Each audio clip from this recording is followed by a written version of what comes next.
Welcome back, future orthodontists. Today we discuss Anchorage Principles, a fundamental concept in orthodontic treatment planning. Anchorage is the resistance to unwanted tooth movement during orthodontic treatment. In simple words, it's how we hold some teeth back while moving others. Remember the mnemonic RMT, resist movement of teeth. Types of anchorage include intraoral anchorage, using teeth within the same arch; extraoral anchorage, using headgear or other external devices; and skeletal anchorage, using implants or TADs. Mnemonic is IES, intraoral, extraoral, skeletal.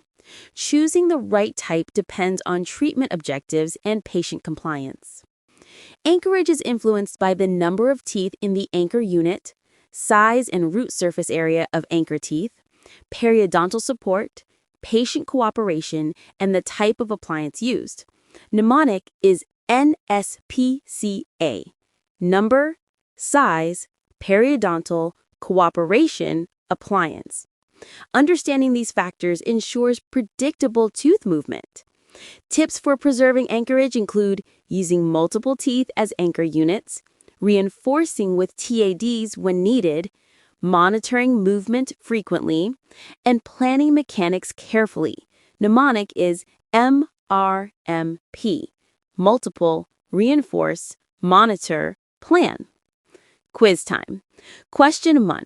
What does RMT stand for? Question 2. Types of anchorage mnemonic. Question 3. Factors affecting anchorage. Question 4. Clinical tips mnemonic. Excellent! You now understand anchorage principles, types, factors, and clinical tips. Next video, temporary anchorage devices or TADs.